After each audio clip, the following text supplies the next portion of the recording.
बोलो गुरुदेव भगवान की जय। प्यारे कृष्ण कन्हैया लाल की जय।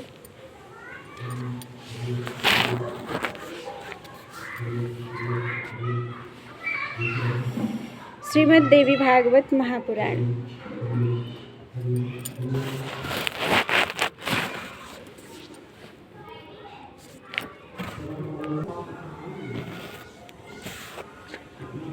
श्रीमद् देवी भागवत महापुराण प्रथम खंड का पंचम स्कंध चल रहा है और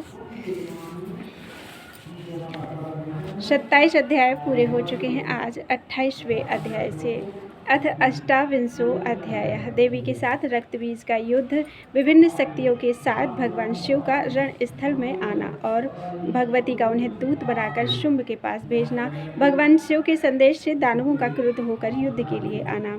व्यास जी बोले, हे राजन, तत्पश्चात वे देवी हंसकर मेघ के समान गंभीर वाणी में उस रक्तबीज से यह युक्ति संगत वचन बोली, हे मंदबुद्धि, तुम क्यों व्यर्थ प्रलाप कर रहे हो? मैं तो पहले ही दूत के सामने उचित और हितकर बात कह चुकी हूँ कि यदि तीनों लोकों में कोई भी पुरुष रूप, बल और वैभव में मेरे समान हो तो मैं पति रूप में उसका वर्ण कर लूँगी।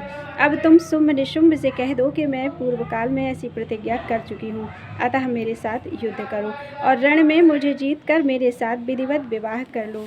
तुम भी शुंभ की आज्ञा से उसका कार्य सिद्ध करने के लिए यहाँ आए हो, अतएव यदि चाहो तो मेरे साथ युद्ध करो अथवा अपने स्वामी के साथ पाताल लोक चले जाओ। व्यास जी बोले, देवी की बात सुनकर वह दैत्य क्रोध में भर उठा और बड़े वेग से देवी के सिंग पर भीषण बाण छोड़ने लगा। सर्प सदृश उन बाणों को देखकर अंबिका ने दक्षतापूर्वक बड़ी फुर्ती के साथ अपने तीखे बाणों से उन्हें आकाश में ही क्षण भर में काट डाला। इसके बाद अंबिका ने कान तक खींचकर धनुष से छोड़े गए तथा पत्थर पर घिसकर तीक्ष्ण बनाए गए अन्य बाणों से महान असुर रक्तबीज पर प्रहार किया।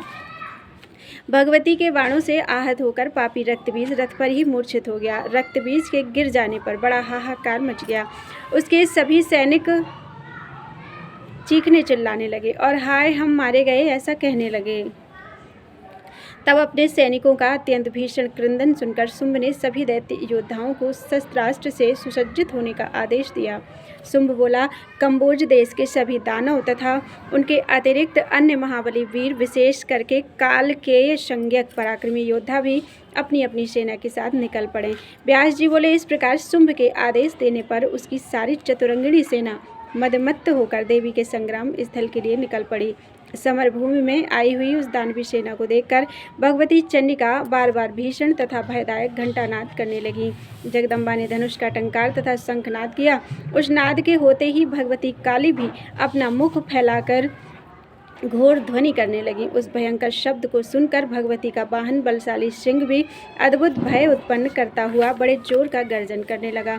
वह निनाद सुनकर सभी दैत्य क्रोध के मारे बौखला उठे और वे महाबली दैत्य देवी पर अष्ट छोड़ने लगे। उस भयानक तथा रोमांचकारी महासंग्राम में ब्रह्मा आदि देवताओं की विभिन्न शक्तियाँ भी चंडिका के पास पहुंच गई। जिस देवता का जैसा रूप, भूषण तथा वाहन था, ठीक उसी प्रकार के रूप, भूषण तथा वाहन से युक्त होकर सभी देवियां रण क्षेत्र में पहुंच गई थीं। ब्रह्मा जी की शक्ति, जो ब्रह्माणी नाम से प्रख्यात है, हाथ में अक्षसूत्र तथा कमंडल लेकर हंस पर आरूढ़ होकर वहां आई। भगवान विष्णु की शक्ति वैष्णवी गरुड़ पर सवार होकर रणभूमि में आई। वे पीतांबर से विभूषित थीं तथा उन्होंने हाथों में शंख, चक्र, गदा, पद्म धारण कर रखा था।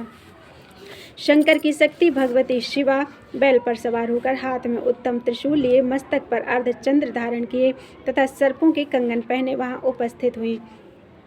भगवान कार्तिकेय के समान ही रूप धारण करके सुंदर मुख वाली भगवती कौमारी युद्ध की इच्छा से हाथ में शक्ति धारण करके मयूर पर आरूढ़ होकर आई। सुंदर मुख वाली इंद्राणी अतिशय उज्ज्वल हाथी पर सवार होकर हाथ में वज्र लिए उग्र क्रोध से आविष्ट होकर समरभूमि में पहुंची। इसी प्रकार सूकर का रूप धारण करके एक विशाल प्रेत पर सवार होकर भगवती बाराहीन नरसिंह के समान रूप धारण करके भगवती नारसिंही और यमराज के ही समान रूप वाली भयदायिनी शक्ति भगवती याम्या हाथ में दंड धारण किए तथा महिष पर आरूढ़ होकर मधुर मधुर मुस्कुराती हुई संग्राम में आई। उसी प्रकार वरुण की शक्ति वारुणी तथा कुबेर की मदोन्मत्त शक्ति कौबेरी भी समरभूमि में पहुंच गई। इसी तरह अन्य देवताओं की शक्तियां भी उन्हीं देवों का रूप धारण कर अपनी अपनी सेनाओं के साथ रणभूमि में उपस्थित हुईं। उन शक्तियों को वहां उपस्थित देखकर भगवती अंबिका बहुत हर्षित हुई। इससे देवता निश्चिंत तथा प्रसन्न हो गए और दैत्य भयभीत हो उठे। लोक कल्याणकारी शिवजी भी उन शक्तियों के साथ वहां संग्राम में भगवती चंडिका के पास आकर उनसे कहने लगे, देवताओं की कार्य सिद्धि के लिए आप शुंभ निशुंभ तथा अन्य जो भी दानव उपस्थित हैं उनका सबका वध कर दीजिए। साथ ही सारी असुर सेना का संहार करके और इस प्रकार संसार को भयमुक्त करके ये समस्त शक्तियाँ अपने अपने स्थानों को चली जाएं। आप यह कार्य संपन्न करें जिससे देवता यज्ञ भाग पाने लगें, ब्राह्मण निर्भय होकर यज्ञ आदि करने में तत्पर हो जाएं, सभी स्थावर जंगम प्राणी संतुष्ट हो जाएं, सब प्रकार के उपद्रव और अकाल आदि आपदाएं समाप्त हो जाएं, मेघ समय पर वृष्टि करें और कृषि लोगों के लिए अधिक फलदायिनी हो। व्यास जी बोले, लोक का कल्याण करने वाले देवेश्वर शिव के ऐसा कहने पर भगवती चंडिका के शरीर से एक अद्भुत शक्ति प्रकट हुई। वह शक्ति अत्यंत भयंकर तथा प्रचंड थी। वह सैकड़ों शियारणों के संवेद स्वर के समान ध्वनि कर रही थी और उसका रूप बहुत भयानक था। मंद मंद मुस्कान युक्त मुखमंडल वाली उस शक्ति ने पंचमुख शिवजी से कहा, हे देवदेव, आप दैत्यराज शुंभ के पास शीघ्र जाइए। हे कामरिपु, इस समय आप मेरे दूत का काम कीजिए। हे शंकर, काम पीड़ित शुंभ तथा मदोन्मत्त निशुंभ से मेरे शब्दों में कह दीजिए, तुम सब तत्काल स्वर्ग त्याग कर पाताल लोक चले जाओ, जिससे देवगण सुखपूर्वक स्वर्ग में प्रविष्ट हो सके और इंद्र को स्वर्गलोक तथा अपना उत्तम इंद्रासन पुनः प्राप्त हो जाए।